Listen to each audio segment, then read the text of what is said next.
Buenos días, chicos. ¿Se me escucha fuerte y claro? ¿Se logró visualizar el PPT? ¿Todo bien? Muy bien.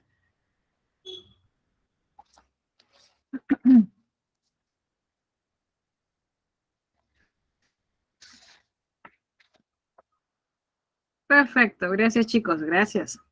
Muchas gracias.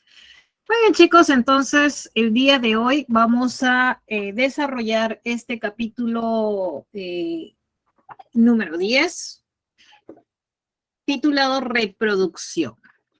Recordarás que en la semana 1 habíamos hablado de las diferentes características que presentaban los seres vivos. Una de estas características era la reproducción, que es el medio natural por la cual nosotros perpetuamos la especie. Mediante esta función, los seres vivos podemos formar nuevos individuos semejantes a nosotros mismos. Es así que en cuanto a la reproducción puede ser a su vez una reproducción asexual como una reproducción sexual. Son dos tipos de reproducción. Muy bien. ¿Cuál es la diferencia, chicos, entre una reproducción asexual y sexual?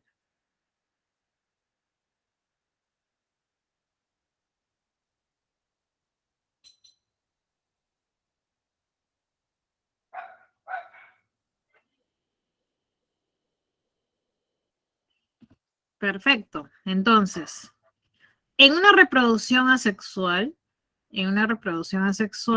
interviene un solo progenitor.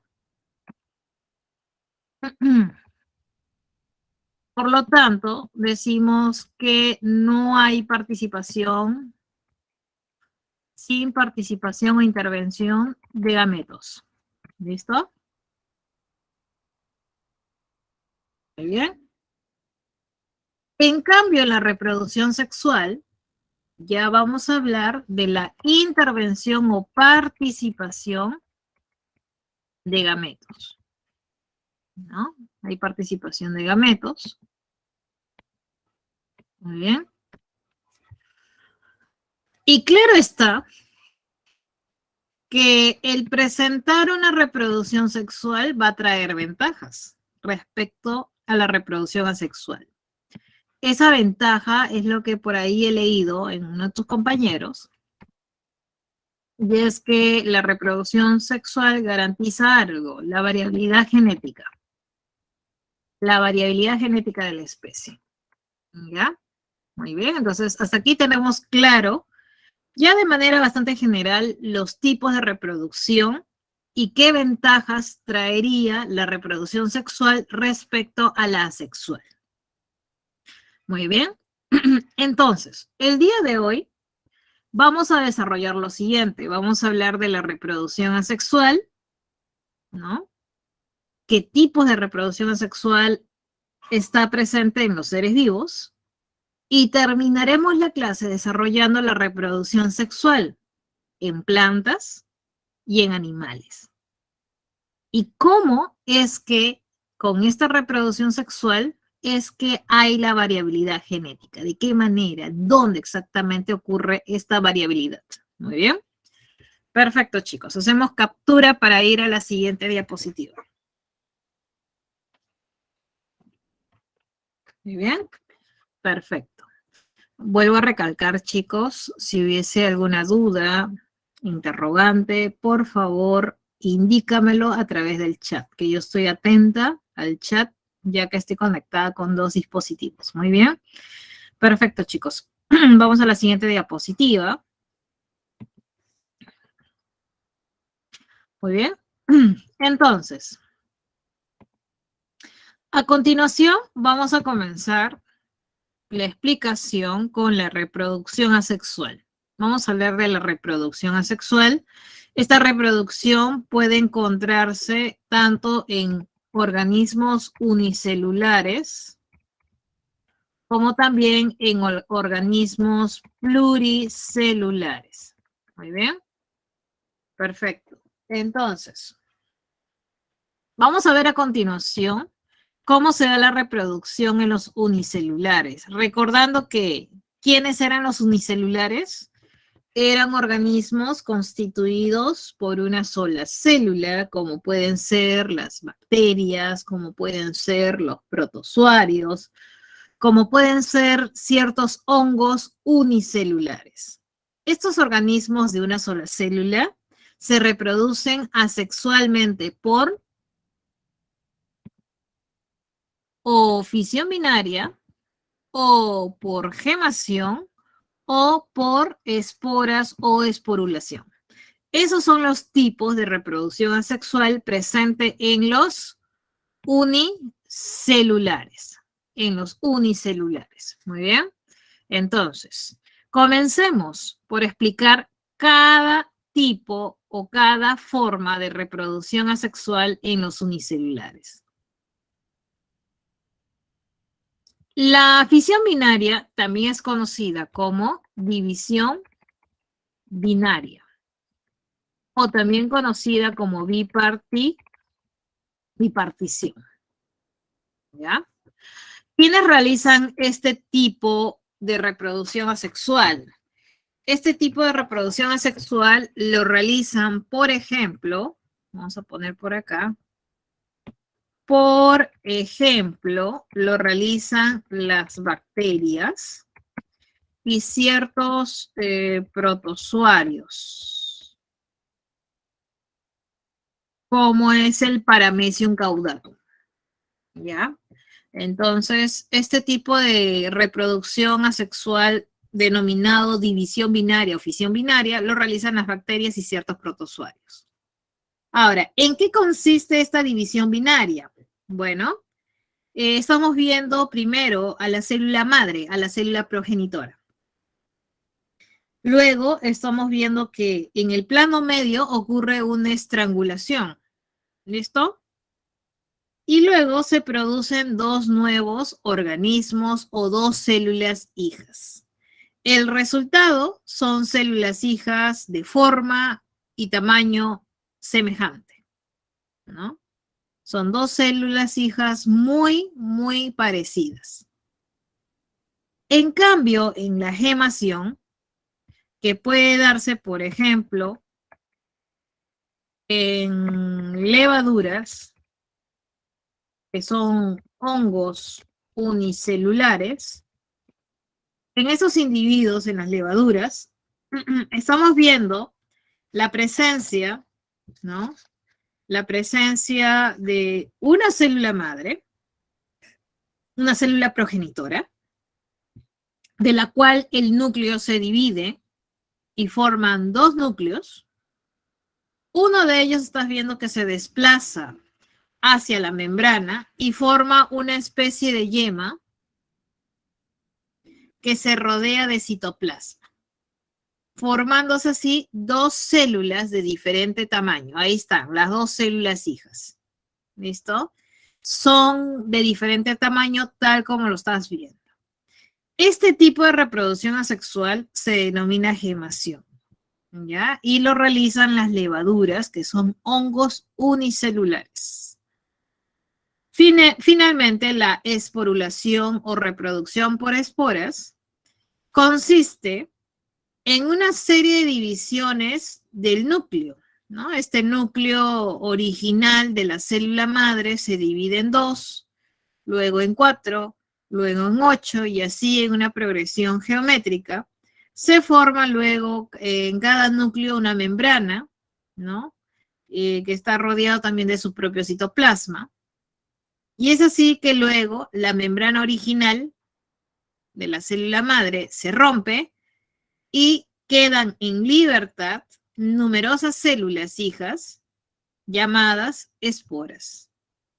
Este tipo de reproducción asexual se llama esporulación o por esporas y lo podemos ver, por ejemplo, en protozoarios del género Plasmodium. ¿Ya? Por ejemplo, protozoarios del género Plasmodium realizan este tipo de reproducción.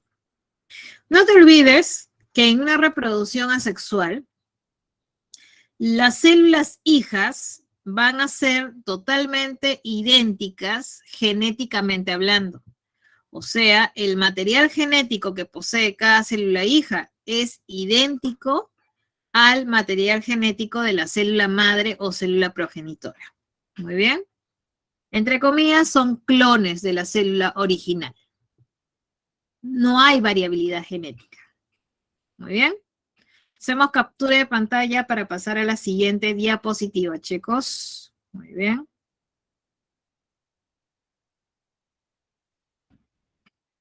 Perfecto. Continuamos. Esto es una continuación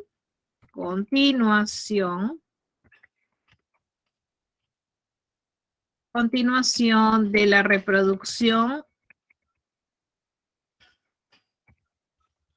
asexual. ¿Listo?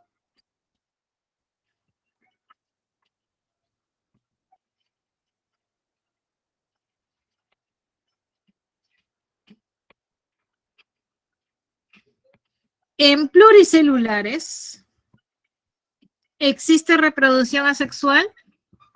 Profesora, ¿y quiénes eran los pluricelulares? Por ejemplo, entre organismos que están constituidos por muchas células, podemos mencionar a las plantas, a los hongos pluricelulares, animales también. Sí.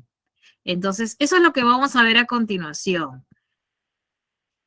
¿Cómo se da la reproducción asexual en pluricelulares? Existen diferentes tipos de reproducción asexual en pluricelulares. Estos tipos o formas de reproducción asexual son las siguientes. Reproducción vegetativa, por esporas, gemación y regeneración. Vamos a hablar a continuación de cada una de ellas y quiénes realizan estos tipos de reproducción asexual. Comenzamos con la reproducción vegetativa. Obviamente, esta reproducción vegetativa lo realizan las plantas. Las plantas superiores. ¿Ya? Las plantas superiores realizan este tipo de reproducción vegetativa. ¿Ya?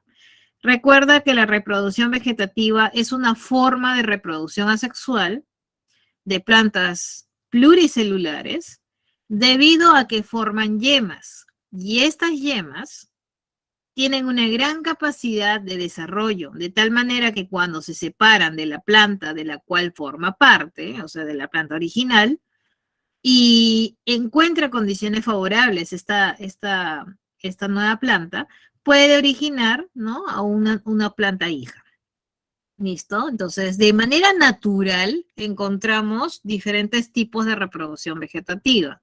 De manera natural podemos decir que la planta se puede dividir por estolones. Esto es, estamos viendo la planta original y esta planta original emite tallos horizontales. Cuando este tallito con su yema extrema encuentra una condición favorable, un terreno ideal con nutrientes, agua, etcétera, va a dar lugar a una nueva planta. Repito, esta es una reproducción asexual, por lo tanto, esta plantita generada es totalmente idéntica a la planta original, idéntica genéticamente hablando. ¿Listo? Luego tenemos otro tipo de reproducción vegetativa y esos son los bulbos, ¿no? Tú lo has observado cuando mamá hace compras en el mercado y puede comprar una gran cantidad de cebolla, una gran cantidad de papa y lo deja en el cesto de verduras, pero ya sabes cómo son las condiciones de nuestra Lima, ¿no? Son condiciones bastante húmedas, entonces da las condiciones ahora en invierno sobre todo, que esta cebolla puede encontrar las condiciones de humedad para que pueda dar lugar, ¿no?, a que el tallo brote, ¿no? Y acá tenemos la zona de la raíz. Quiere decir que el bulbo es una unidad potencial a generar una nueva planta. Sí, si tú lo llevas al jardín, lo entierras, este bulbo después de unas semanas puede dar lugar a una nueva planta. Igual lo es el tubérculo, como es la papa. La papa es un tallo subterráneo, ¿no? Que si tú también lo llevas al jardín o lo entierras en algún lugar, va a dar lugar, es potencial a generar una nueva plantita. ¿Ya? Ese es el tubérculo. Muy bien. Y también los rizomas. Los rizomas, como estás viendo, también son estas estructuras horizontales que va a dar lugar a nuevas plantitas, ¿no? Lo has visto en los helechos o de repente lo has visto en el gras, ¿no? Se propagan estas estructuras horizontales y dan lugar a nuevas plantitas, a nuevos descendientes, que como repito, idénticos serán al progenitor genéticamente hablando. Muy bien. Entonces, de esta manera, de forma natural, es que las plantas se pueden reproducir a través de estolones, de rizomas, de bulbos o de tubérculos. Profesora, usted dice de forma natural. ¿Qué puede haber de otra forma? Sí, artificialmente. Artificialmente las plantas, ¿no? Artificialmente las plantas también se pueden reproducir de manera vegetativa a través de estructuras llamadas esquejes o a través de estacas o a través de acodos, ¿ya? Entonces, esas formas artificiales de reproducción vegetativa. Ahora, profesora, entonces, si es de manera artificial, implica que la mano del hombre interviene. ¿Cómo así, profesora? Por ejemplo, eh, imagínate que mamá tiene en su jardín, imagínate una plantita del geranio. ¿Conoces al geranio? El geranio es una plantita que puede tener una gran cantidad, o sea, hay diferentes tipos de geranios con una gran variedad de colores en sus flores, ¿no? Hay geranios con flores blancos, flores rojo, fucsia, rosado.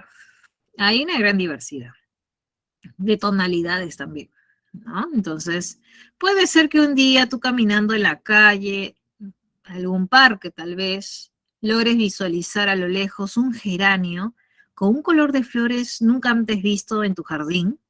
Mamá no lo tiene, dices, mamá no lo tiene, entonces yo quiero un ejemplar. ¿Qué haces? ¿Te llevas toda la planta de geranio del parque de la calle? No, ¿verdad? Basta que tomes un trozo, un pedacito de tallo de este geranio, ¿no? Un trozo nada más y lo lleves a casa, le des todas las condiciones, ¿no? Tierra, humedad, todo, para que luego de unas semanas dé lugar a una nueva planta de geranio, ¿no? Esto es una reproducción vegetativa. Claro, artificial sí, porque la mano del hombre ha intervenido. Esta modalidad se llama mediante esquejes. ¿Ya? Entonces, también puede ser mediante estacas, donde ya estacas ya se habla de plantas leñosas, árboles, ¿no? Entonces, de esta manera artificial es que se puede realizar la reproducción vegetativa de las plantas superiores. Muy bien. Por esporas, también, por esporas se puede reproducir la planta, ¿no? Una reproducción asexual de las plantas superiores, pero también de plantas eh, como son las algas, como son los helechos, como son los musgos, como son también, aparte de helechos, musgos, algas, también podemos mencionar a hongos pluricelulares, ¿no? Entre otros, que van a realizar una reproducción asexual mediante esporas. Muy bien. Entonces ponemos acá, me faltó poner hongos pluricelulares. Muy bien. Entonces, como te decía, esta es una forma de reproducción asexual en que, estamos viendo por aquí, las esporas que están dentro de estructuras llamados esporangios, generalmente cuando el esporangio se rompe, las esporas van a ser dispersadas y cuando caen en un medio con las condiciones apropiadas, van a dar origen a un nuevo individuo. Como te digo, va a ser idéntico al progenitor genéticamente hablando. ¿Ya? Entonces, de esta manera se puede dar una reproducción, ¿no? Por esporas. Y en el caso de las algas, hongos, líquenes, musgos, helechos, plantas superiores, se da en su fase asexual. Muy bien.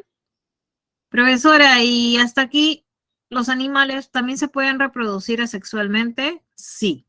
Animales sencillos, obviamente. Animales como es la hidra,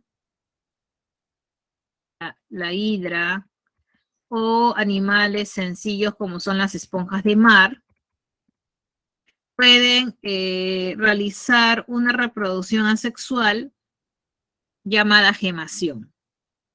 Estamos viendo la imagen, ¿no? Estás percatándote que una porción relativamente pequeña y poco diferenciada del organismo progenitor, ¿no? Crece y forma una yema, ¿no? Estamos viendo por aquí una yema, va creciendo y se va transformando en un nuevo individuo.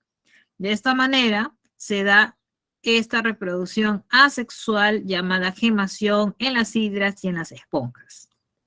Finalmente, la regeneración también es otro tipo de reproducción asexual presente, por ejemplo, en la planaria, que recordarás es un gusano plano de vida libre, ¿no? Este gusano plano, si su cuerpo es dividido en dos o más partes, cada una de las partes se va a transformar en un nuevo individuo, ¿no? Recordando los descendientes, los individuos descendientes son totalmente idénticos al progenitor genéticamente hablante. Entre comillas, son clones del progenitor, ¿ya?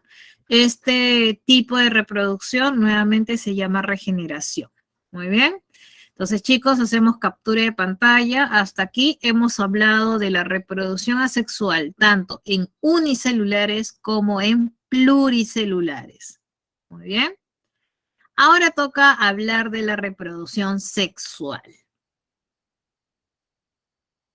¿Listo? Toca hablar de la reproducción sexual, pero sin antes tener claro algunos conceptos. Antes de entrar al tema de reproducción sexual, es necesario tener claro lo siguiente. El concepto de ciclo celular, el concepto de mitosis y el concepto de meiosis. Son conceptos que hay que tener clarísimo antes de entrar al último tema de reproducción sexual.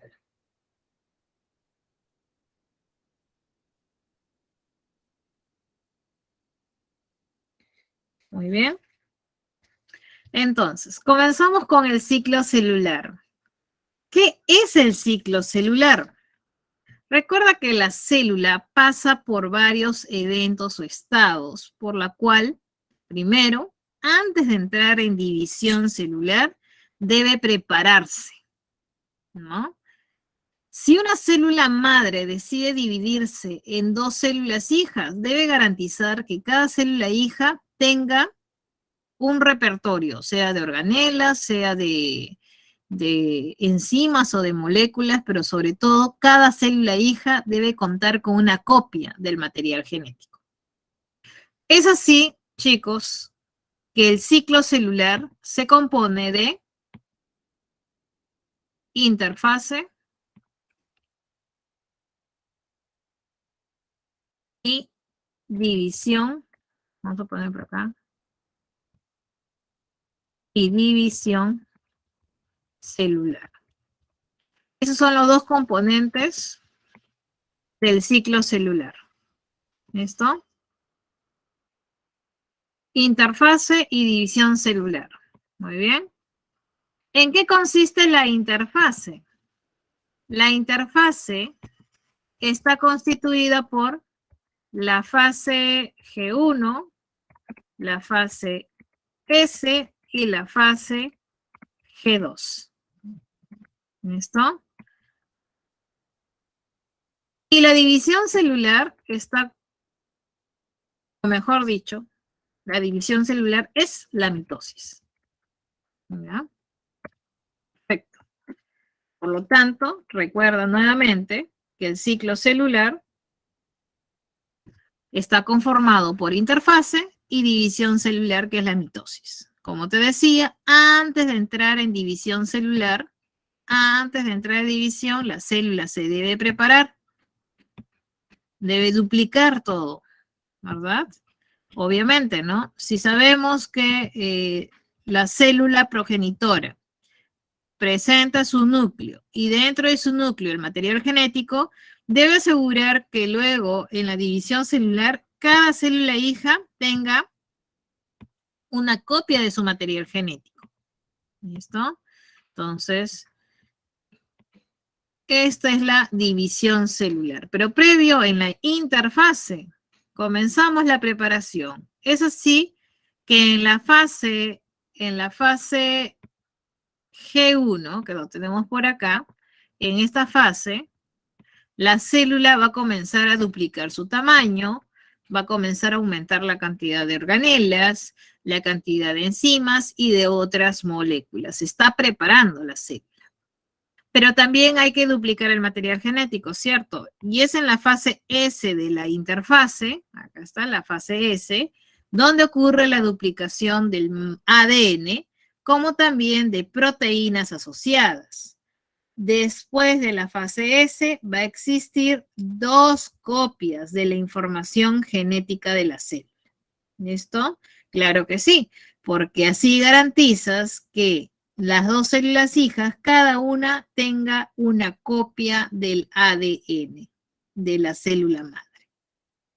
Finalmente, en la fase G2 ya se está culminando esta preparación y ahora ya las estructuras necesarias para la división comienzan a montarse y los cromosomas comienzan a condensarse. Pues recuerda que en una célula interfásica, el material genético se encuentra descondensado, se encuentra relajado. Por eso en la semana número 3 te dije, la cromatina se encuentra en los estadios de heterocromatina y eucromatina. Quiere decir que la cromatina no está totalmente condensada.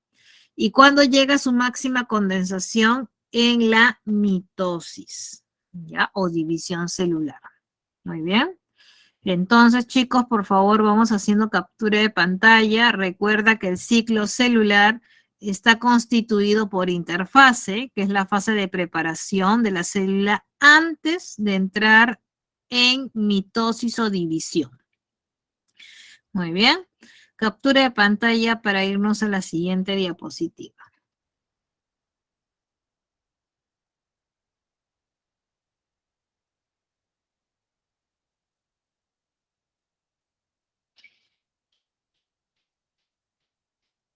Muy bien. Ay, siguiente. Ay, ay, ay, ay. Ya. Estamos ahora, ya hemos hablado, ¿no? De los componentes del ciclo celular, interfase y división celular o mitosis. Ahora vamos a hablar netamente de lo que ocurre en la división celular o mitosis, ¿no? Vamos a hablar de la división celular o mitosis. Acá lo voy a anotar. La mitosis es la división celular y está conformada por 4 etapas. Recuerda que la mitosis viene a ser un proceso de división característico de la célula eucariota, donde va a ocurrir cambios visibles en el núcleo. Y por lo tanto se divide en las siguientes etapas: profase, metafase, anafase y finalmente la telofase. Son 4 etapas o fases de la mitosis, que es la división celular. Muy bien. Nuevamente la identificamos por acá. Acá tenemos a la profase, tenemos a la metafase, la anafase y finalmente la telofase. Ya son las 4 etapas de la mitosis. ¿Listo? Ahí está. Perfecto. Ahora, Previo a entrar a división celular, te dije, la célula se encuentra en interfase, que es la etapa en la cual la célula se prepara previo a la división. Y el material genético, como te dije, se encuentra totalmente relajado, descondensado. Pero cuando entra en división celular, acá va a entrar en división o mitosis, cuando entra en mitosis, el material genético comienza a condensarse. Por lo tanto, decimos que en la profase se inicia la condensación de la cromatina. Se inicia la condensación de la cromatina. ¿Qué más notamos? Notamos que el nucleolo va desapareciendo. Y si hay centriolos, como lo que estoy viendo por acá, estos centriolos comienzan a movilizarse dirigiéndose hacia los polos, se dirigen hacia los polos de la célula. Muy bien. En la metafase, los cromosomas llegan a su máxima condensación, o sea, lo que ocurre en la metafase es que la cromatina llegó a su máxima condensación. Por lo tanto, se han formado los cromosomas. Se han formado los cromosomas. ¿Qué también observas? Que los centriolos ya han llegado, a los polos respectivos, ¿no? Y también estamos viendo que los cromosomas se ubican en el plano ecuatorial o parte media de la célula. También podemos notar que el uso cromático se ha constituido. Entonces ponemos acá, se ha constituido el uso acromático.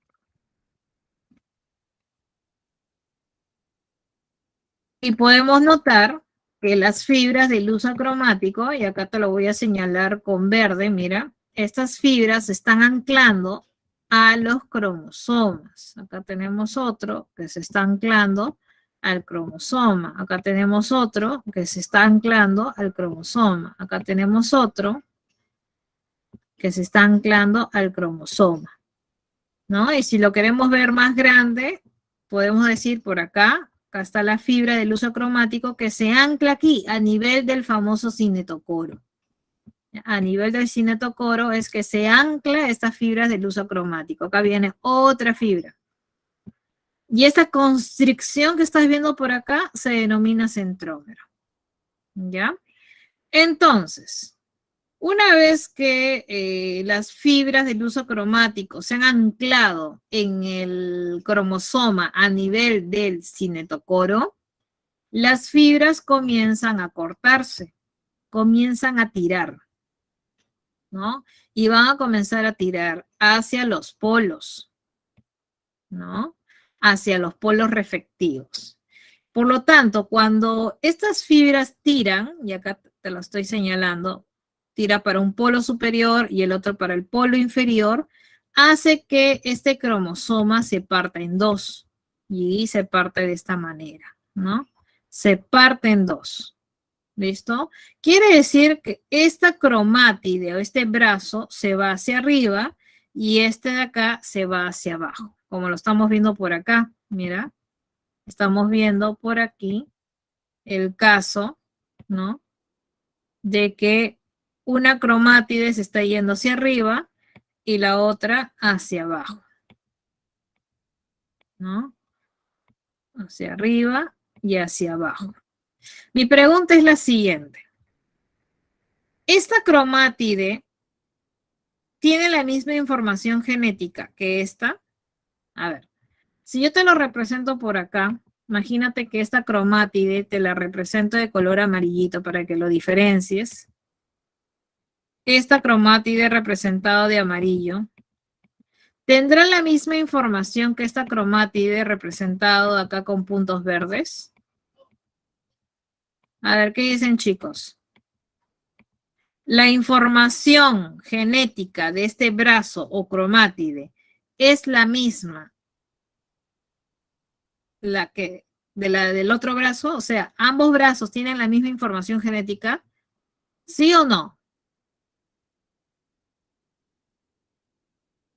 ¿Qué dicen, chicos? ¿Sí o no? Sí, es la misma información, chicos. Es la copia. Profesora, ¿pero dónde ocurrió esta copia, esta duplicación? Ya te lo he dicho, en la interfase, específicamente en la fase S. En la fase S de la interfase ocurrió la duplicación del material genético y allí es que se generó esta copia adicional. Por lo tanto, la información que hay acá es la misma información de la que está acá.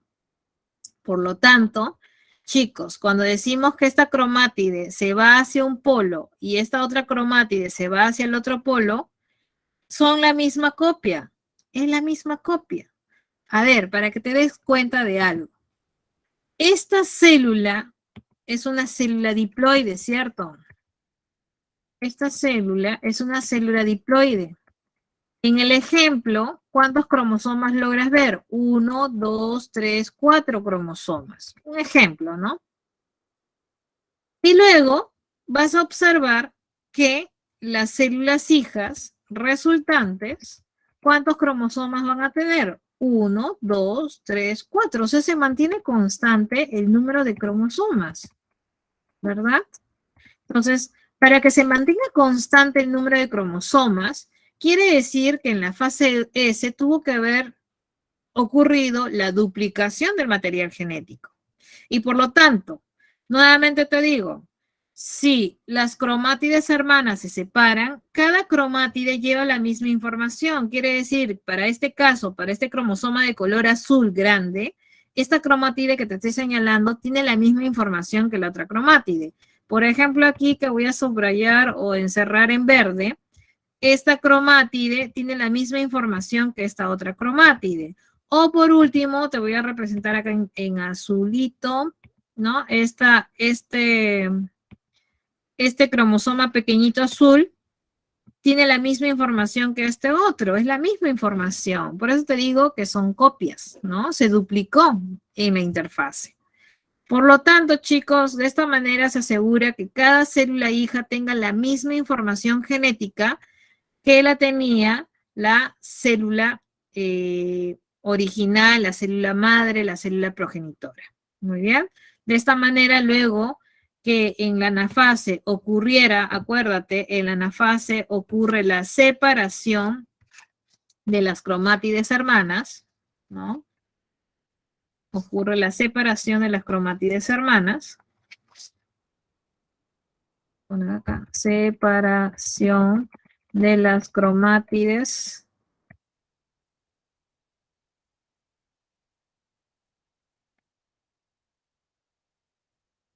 ¿No? Eso nunca te olvides.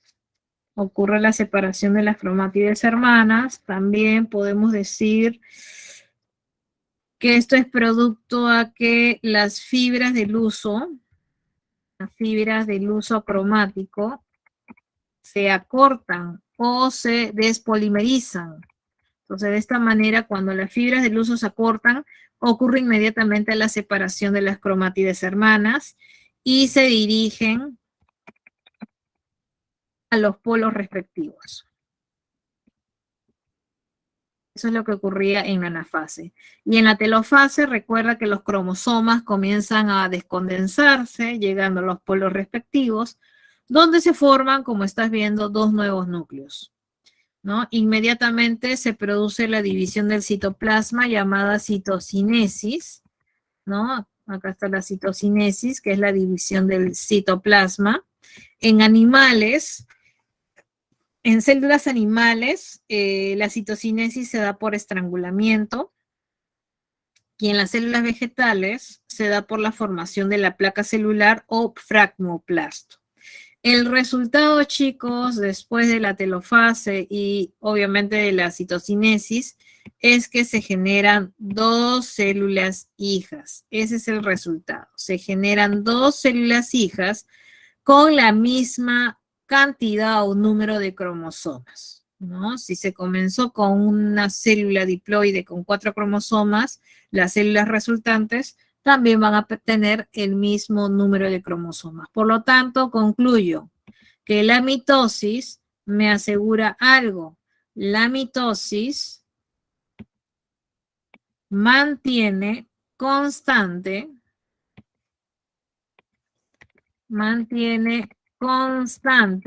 el número de cromosomas. Esto mantiene constante el número de cromosomas, ¿no? De la célula. Muy bien. Ahora, chicos, para terminar y mientras vas haciendo captura de pantalla, ¿en cuál fase o estadio de la mitosis se puede hacer un estudio morfológico de los cromosomas?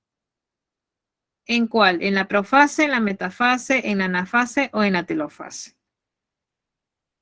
¿En cuál de estas etapas o fases de la mitosis se puede realizar un estudio morfológico del cromosoma? ¿Dónde puedes hacer el estudio morfológico? O sea, ver la presencia de cromátides, del centrómero, entre otros. ¿Dónde? ¿En qué estado? ¿En la profase, metafase, anafase o telofase? Y es en la metafase, donde ha llegado a su máxima condensación. Es que aquí, a partir de esto, se puede realizar el estudio morfológico del cromosoma. Así, dependiendo de la ubicación del centrómero, que es esta constricción, el centrómero es una constricción, dependiendo de dónde se ubique la constricción, podemos clasificar a los cromosomas lo podemos clasificar en metacéntricos, lo podemos clasificar en submetacéntricos, lo clasificamos en acrocéntricos y en telocéntricos. Profesora, ¿a qué se refiere esto? Anota. Según la posición del centrómero, los cromosomas se clasifican en metacéntricos cuando el centrómero se ubica en la parte media. Cuando el centrómero está en la parte media es metacéntrico. Pero si el centrómero se encuentra un poquito más arriba de la parte media, se le dice submetacéntrico. Se le dice acrocéntrico cuando el centrómero está casi en la parte terminal. Y telocéntrico se le dice cuando el centrómero está en la parte terminal. ¿Ya? Entonces, acuérdate que es en la metafase donde se puede hacer esos estudios morfológicos de los cromosomas. Muy bien, ahora sí, hacemos captura y me voy a la siguiente diapositiva.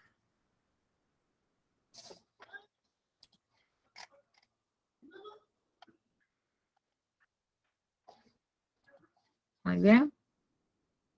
Perfecto.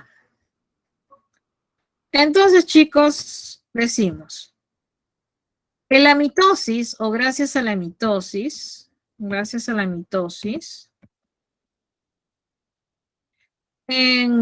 los pluricelulares, me garantiza algo. A ver, recordando, a ver. Si tengo acá una célula y esta célula genera dos células hijas, claro, esta célula eucariota con su propio núcleo y dentro de su núcleo su material genético, estas dos células hijas, ¿no? Que van a ser generadas y asumiendo que la carga genética acá era diploide, y la carga genética de las células hijas van a ser la misma, diploide, diploide, o sea, se mantiene constante el número de cromosomas. En un pluricelular, el hecho de que haya división celular implica que el pluricelular pueda crecer, implica el crecimiento en un pluricelular. Pero si se trata de un unicelular, la cosa cambia. Si son unicelulares, esta división celular que estamos viendo por acá no implica crecimiento, implica en ellos reproducción. ¿Listo? Eso está clarísimo, ¿no? Porque son organismos de una sola célula. Y el hecho que hagan esta mitosis o división implica su reproducción. ¿Ya? Muy bien, chicos. Perfecto. Hasta ahí me imagino que todo está claro, ¿cierto? Muy bien. A ver, chicos, tengo una siguiente pregunta antes de entrar a la siguiente parte de la clase. Si este es el huevo cigoto del cual, por una serie de divisiones mitóticas, dará lugar al nuevo ser vivo, y este huevo cigoto es diploide, ¿no? Vamos a poner acá, este es el huevo cigoto. ¿No? Tú sabes que este huevo cigoto es producto de la fusión, de los gametos, ¿verdad? Entonces, tenemos por acá al ovocito de mamá y por acá tenemos al espermatozoide, ¿cierto? Muy bien. De mamá, papá. La pregunta es la siguiente. ¿Cuánto debe ser la carga genética del ovocito y del espermatozoide? ¿Serían diploides? ¿El ovocito sería diploide? ¿El espermatozoide sería diploide? Cuando se fusionan, ovocito más espermatozoides, 2N más 2N sería 4N el huevo cigoto. ¿Sería así? ¿Sí o no? No, ¿verdad? Los gametos no pueden ser diploides. Los gametos necesariamente tienen que ser haploides. Tienen que ser haploides. Para que luego cuando se fusione el ovocito más el espermatozoide N más N, se restituya la carga diploide en el huevo o cigoto. Entonces la pregunta es, ¿qué proceso me permite reducir a la mitad la carga genética? Quiere decir, de una célula diploide a una célula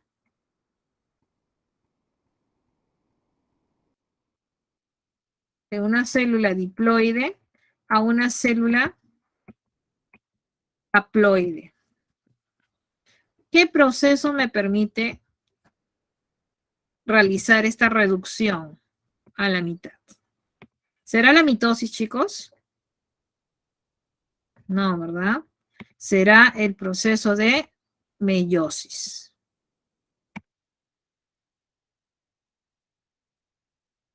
Esto será la meiosis. Acá un lapsus.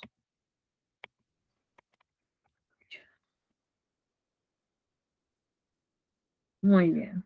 Será la meiosis. Perfecto. Entonces, del proceso meiótico es del que vamos a hablar a continuación. Muy bien, chicos, hacemos captura de pantalla para irte presentando la siguiente diapositiva. Hasta aquí, chicos, todo claro, ¿cierto? ¿Alguna duda? ¿Todo está claro? Muy bien. Hacemos captura de pantalla. Muy bien. Perfecto. Entonces, vamos a hablar a continuación del proceso de meiosis. Ahora, ¿por qué es importante la meiosis, chicos? ¿Por qué es importante? Primero, la meiosis es un evento importante. Primero porque te permite reducir a la mitad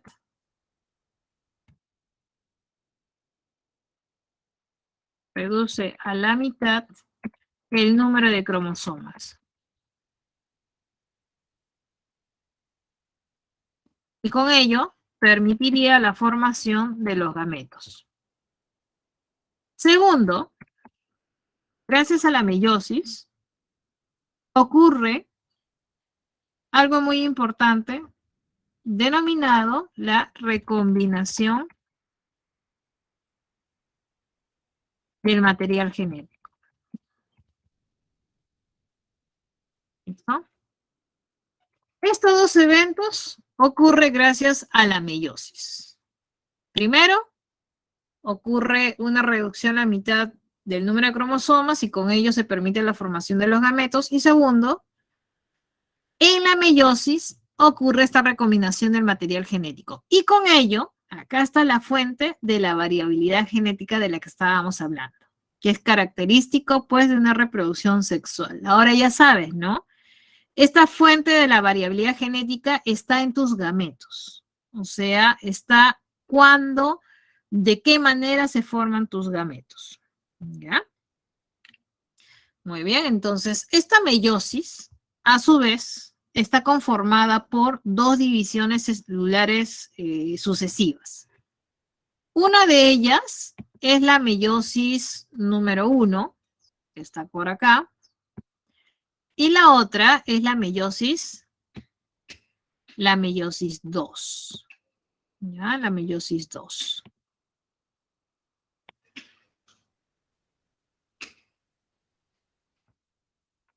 Muy bien. Listo. La meiosis 1 se le conoce como reduccional. Reduccional. Y la meiosis 2 se le conoce como ecuacional. Profesora, ¿por qué? ¿Por qué? Por la siguiente razón. Rápidamente hago un esquema por aquí, ¿no? Vamos a poner otro color. Tenemos una célula y esta célula dará origen a estas dos células hijas. Y a su vez cada una dará lugar a otras células hijas. A ver, chicos, ya estamos ante tu receso. ¿Te parece bien si esto lo hablamos con detalle al retornar nuestro receso de 15 minutos, ¿ok? Muy bien, chicos. Voy a dejar de presentar. No te preocupes, que esto lo vemos al retornar. ¿Listo, chicos? Volvemos en 15 minutos.